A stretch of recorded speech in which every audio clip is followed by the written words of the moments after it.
Hello, welcome back to a Tcap commentary. Today we're doing Anthony Palumbo, the no rubber predator, as he's known. This guy, he's really popular. Okay, he's one of the more famous predators that came out from all of Tcap, right? And you'll see why. He's very expressive and he likes to talk, even though he's under like extreme pressure, basically. But yeah, and I have a little bit of news. Right, it's a bit of a sad one, but if you're just here for the commentary, right, skip ahead. I believe I start adding chapters to my video, so just go on to where it says analysis begins or whatever. So yesterday when I was trying to edit this possum's costume, something very tragic happened. Okay, the Lewdi possum is technically dead, okay? And if you want to know exactly what happened, right, I have an Instagram and I made a post about it, so I'll put it in the description, not in the description, the fucking pinned comment. I'll put that. But basically, there's a change, okay? We lost a very big part of this fucking channel. I know you're looking at me like, what the fuck are you talking about, right? The possum's still here. But if you go over there, right, you'll understand what exactly happened. But yeah, I'll talk about it on Friday as well, more in depth, right? But yeah, as tradition, to basically departure a friend from the YouTube channel, right? I've decided to get myself a non-alcoholic beverage. I drink a lot of things while I'm recording, right? So I don't get caught in mouth or whatever.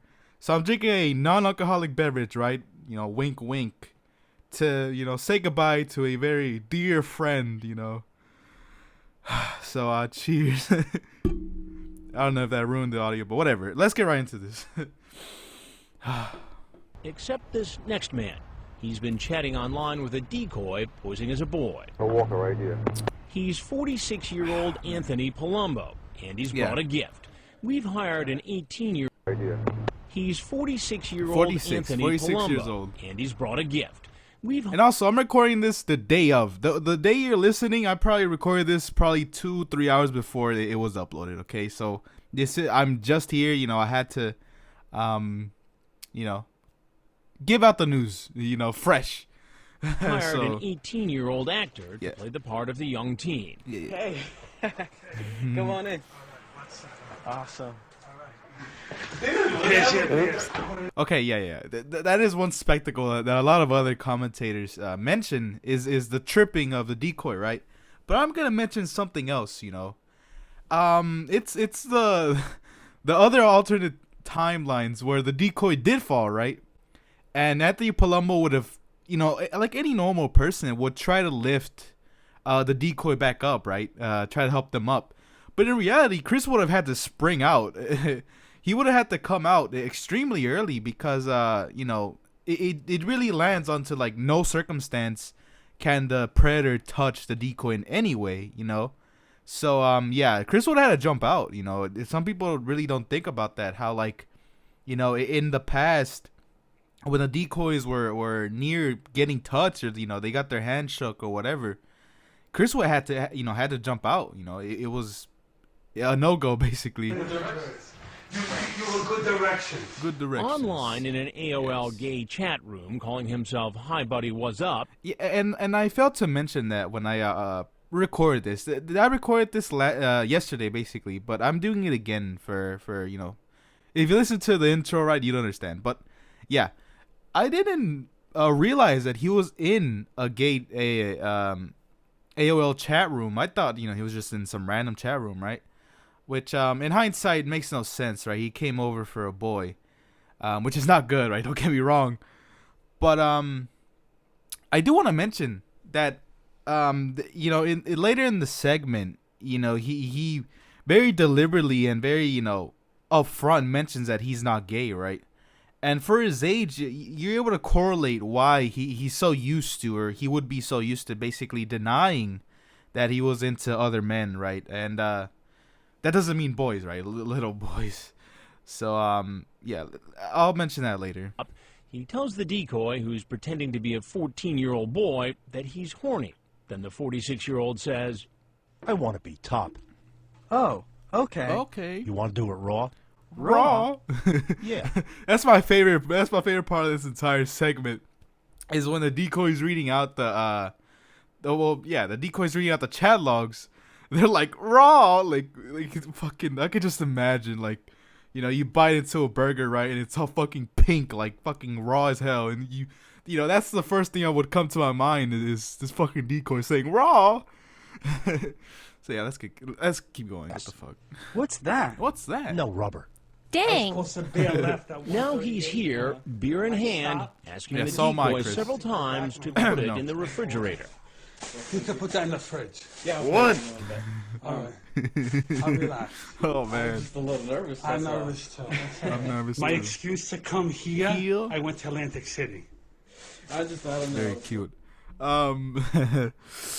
Oh yeah, you know, for being called the no rubber predator, he only says that, you know, once in the chat logs, right? But to me, he would be the, you know, the cold beer predator, right, or something like that, because he is so fucking hell bent on making this decoy put the beer in the fridge, which come on, I get it, right? Because the beer has to be extremely warm, right? No one wants to drink that. So he wants it to, you know, already go into the fridge, so, you know, for later or whatever.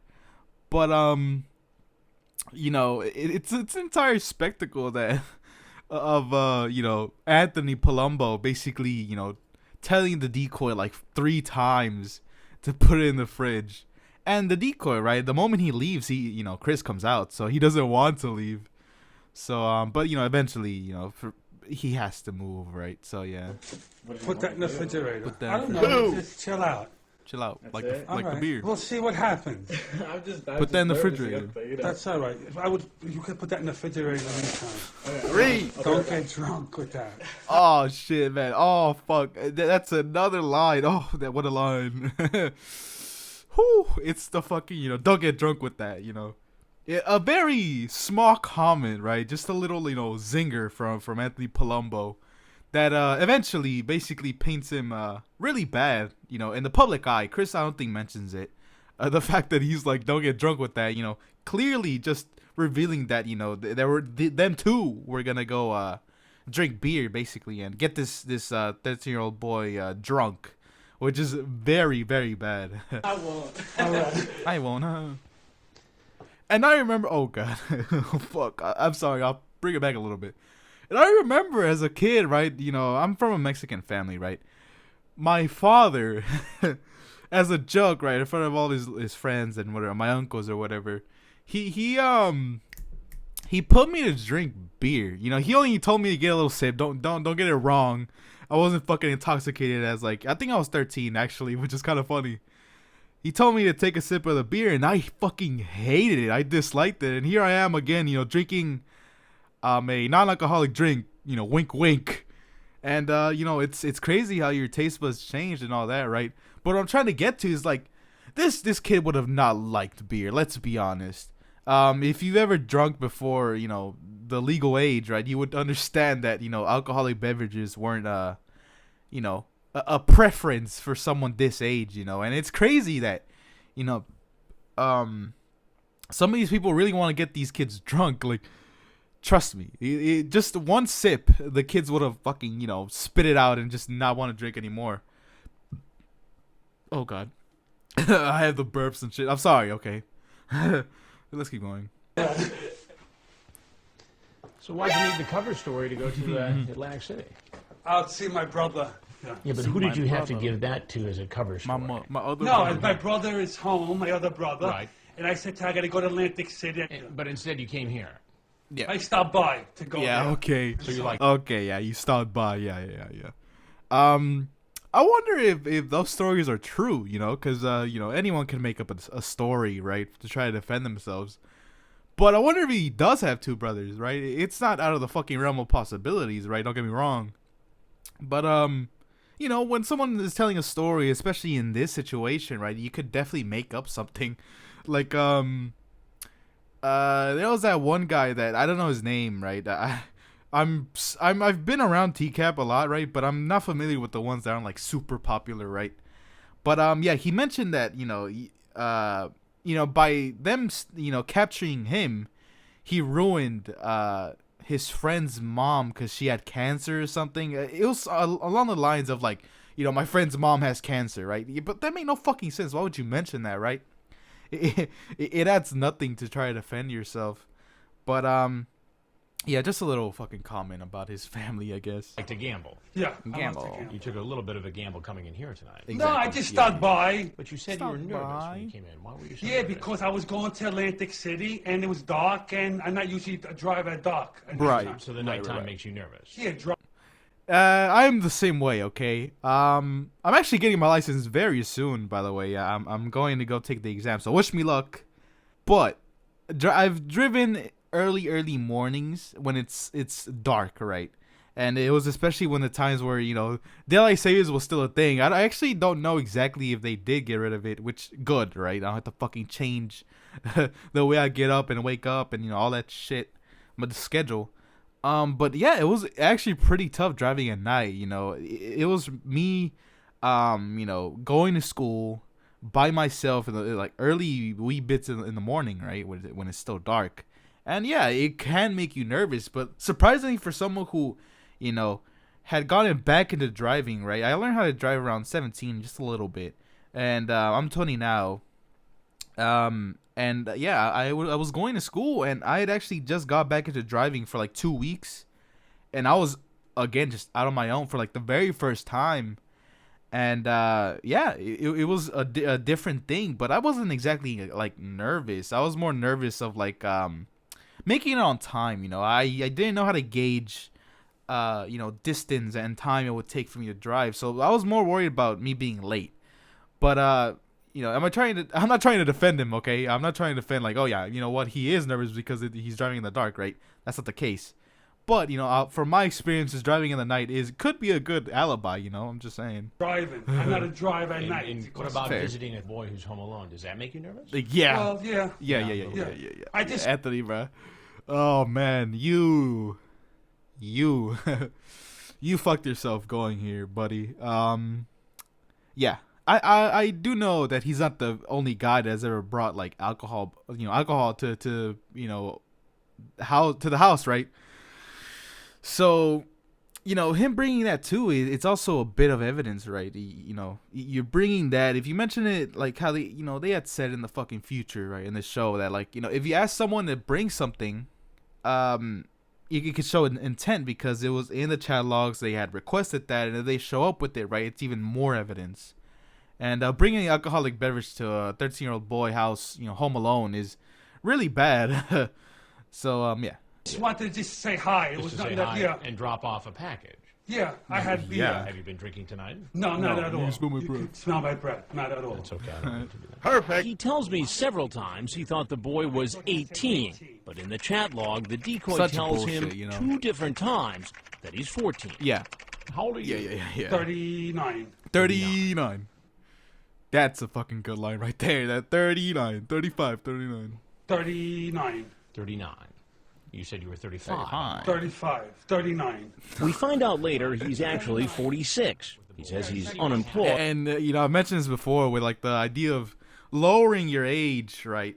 And I've kind of pinpointed why that is the case, right?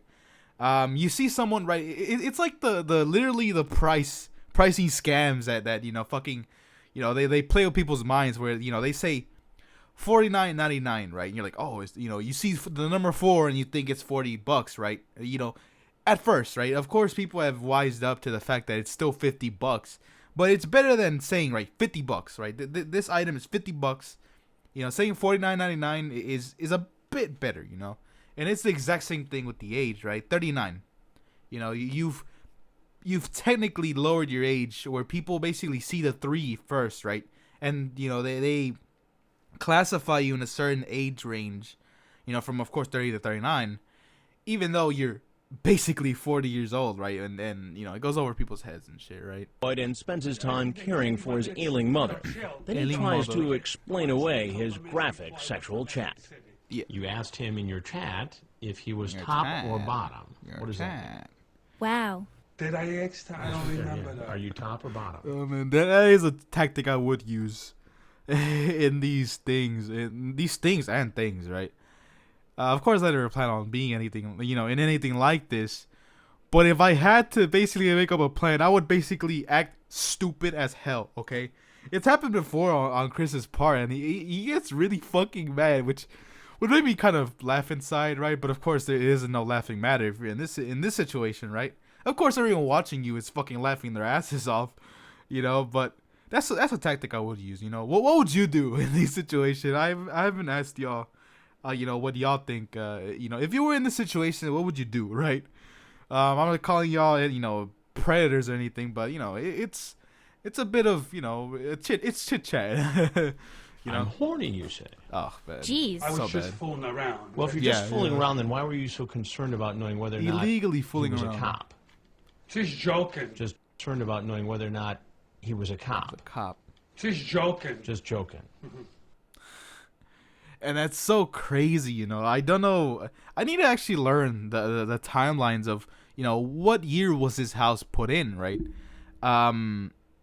Because it's like the internet is new, quote unquote, and people were already worried about, fucking, the police being online, getting catfished and all that. It's wild, all these hidden identities, and they don't say who they are. Of course, thank God there was police back then. You would be able to catch some of these guys. Oh, man, I'm burping like crazy. But yeah. It's crazy that concern was a thing when the internet was pretty new. It's wild. But on another, I'll mention it in a little bit. So what made you decide to come over here and meet a teenage boy? Okay, I'll just mention it now. He basically does the exact same thing with the Jeff Stacy treatment, basically, where he's like, if you ask them if they're a cop, they have to tell you, right? His druggy friends told him, which is very fucking stupid. Why would you ever trust anything a druggie would say, right? Especially in the legal consulting, right? Or when it comes to it. Yeah, he gives the exact same excuse, basically, where like, I was just joking, with the whole police asking questions, right? Boy, after this sexually explicit conversation. I thought it was like I wanted to hang out with someone, like a friend. I thought he was like 18, something like that. No. It wasn't, I'm not gay or anything. Dang. I'm just saying. Well, this isn't about... There it is, like I mentioned it, a little bit in the beginning. Palumbo definitely had to be in the closet when he was growing up, and especially coming from a Italian family, right? I presume, because just listen to him, right? But yeah, he definitely would have had to be in the closet for most of his life, and only I guess these years he like kind of had the chance to, I guess, be more open or whatever. But do not get me wrong, okay? Do not get me wrong. This does not excuse him trying to meet a 13-year-old boy. I'm just trying to find a correlation of, why he's coming to meet this kid, basically, is that, maybe in his age, right, when he was younger, right, he didn't have the chance to date, that young or whatever, and he said, oh, you know what, fucking, I'll just relive the moment by just, basically sexually assaulting this one boy, right, getting them drunk and everything. It's fucking awful. What I'm trying to say is, like, I think this is the first time that he's been okay with it, right? He's very calm. He's very used to basically denying that he liked other men, and that's like such a defense mechanism for him, right? To basically say I'm not gay. That's what I'm trying to get to, is that that line that he said, right, that I'm not gay, is definitely a defense that he's had to use his entire life, and yeah. So, and to repeat myself, right, because I know there's people that don't get what I'm saying. Him being gay does not excuse the fact that he came over for an underage kid, okay? There, I said it. Point blank, period. If you mention the fact that I might excuse this guy because he never had the chance to date when he was younger, you're fucking dumb, okay? That's not what I'm saying, okay? That's not what I'm saying. Like I thought he was like 18, something like that. No, It wasn't. no. I'm not What gay he or tells you. anything. Dang. I'm just saying. Well, this isn't about gay No, or I'm straight. just saying. not. I'm straight. I'm Nobody just cares saying. what adults do. No, I'm you know? just saying. But when you involve what? somebody who's 14, that's why it 14. becomes an 18. issue. How old are you? You Fucking ask. stupid. 14. I told you that already. You say K, meaning okay. I wasn't gonna But do why it. do that? What's the motive here? It's- Explain it to me. I don't No, understand you're it. right. No, you're right. It's stupid. But he truly doesn't give an answer of why he did it. Maybe they cut it out, right? Because of course they have to put in what's good of the segment, right? I'm not trying to hear him fucking explain himself when we really do not believe him at all. But yeah, I wonder. Oh god, voice crack. But yeah, I wonder what he would have said. You know, what was his excuse? You know, he mentioned the fact that he was just gonna come over to hang out. That's basically the only excuse you could ever give in this situation. You know. But It's, no, it's an no. illegal thing. Yeah, I know. I did a stupid thing. Do you ever watch much television? Oh god. Sometimes, once in a while. Not so much of a TV person. Well, I'm Chris Hansen, and I work for Dateline NBC, and we're doing a story on adults who try to meet kids online. I I'd like wouldn't hear want it. to be. Oh boy. Oh boy. Hey, you can. Yeah. It's very surprising that Palumbo does not react in a more frantic way. You know, he almost accepts it, if that makes any sense, right? Maybe he doesn't understand the gravity of the situation, right? He mentioned, just a little bit before that he doesn't watch TV. You know, he rarely watches TV, so he might not understand what being on TV would have done for him. You know, he basically out of the little amount of predators that they caught between through the years, he would be in the lineup of the more recent catch. So yeah, I think that's why he doesn't really seem more concerned than he is. I think he doesn't understand why it's super bad to be shown right now. Walk right out the door you came in. Okay. He quickly leaves the house and is startled by the police. And I'm surprised he didn't ask for his fucking beer back. I'm gonna be honest. I'm surprised he didn't ask for his beer back because I know the apple pie predator. I was watching his segment kind of recently, right? And he takes his shit. Or no, he doesn't. He doesn't take his shit. But there is a guy, Lee Greer, who takes his fucking Happy Meal back, which is very fucking funny, right? Come on, just leave it there. Just fucking run. But no, he takes the Happy Meal with him, right? Am I thinking straight? Which is ironic, right? Because Anthony Palumbo. Anyway, I'm surprised he asked for his shit back, but it's also not surprising that he fucking ran for it, I can see both the sides. Became quite famous. Oh my god! And there's Charles Lee put this in, right? It's like his little blog, I think. But yeah, last episode we reviewed To Catch a Predator fandom to see what had happened to John Connelly. So now we're gonna do the exact same thing for Anthony Palumbo. I really liked the segment. I watched it back and I was very entertained by it. So we're gonna do it again. So yeah, I'll be back. Okay, so there isn't much of like an update on Palumbo, but there is a little bit of information on him. So right now we're looking at the biography of him. It says Anthony Palumbo was 46 years old at the time of his To Catch a Predator appearance. He chatted at length with a boy he thought was 14 years old to make plans to meet for sex, using the name Chris to hide his true identity, which is very fucking ironic that he chose Chris out of all the fucking names he could have picked. But yeah, many times during the chat, Palumbo got impatient and typed in all caps to get certain points across. Palumbo also became frustrated that the boy wasn't sexually experienced and demanded to be the one to penetrate the boy, saying, "I want to be top." He was also insistent on unprotected sex, asking the boy, "You want to do it raw?" and answering "no rubber" when the boy questioned what he meant by that. Being worried about how to lubricate for sex, Palumbo says he will use soap. Oh my fucking god. Palumbo started to what is it? Renege? Whatever. Ongoing because the boy lives too far away, but after receiving impeccable directions, decides to make the hour-and-a-half journey to the Sting House. okay, so that's the biography, I guess, of what the fuck happened in the segment, right? It isn't much to it, but yeah. Palumbo never caught on in the chat that the directions the decoy was giving him were a little too detailed for a 14-year-old boy that cannot drive to give, right? As he gave details of landmarks and road markers and indications of when he would know he drove too far in one direction, which, yeah, it truly surprises me that these guys never wonder why the fuck, these decoys give so many good directions, like how it says. But the fact that they always ask, right, how's the drive? I mentioned this before, that like, kids don't know, the complications or like, the focus you need to drive, right? So them asking, right, how was the drive is a bit out of touch, or like, out of order of what a kid would ask, right, for first seeing someone, right?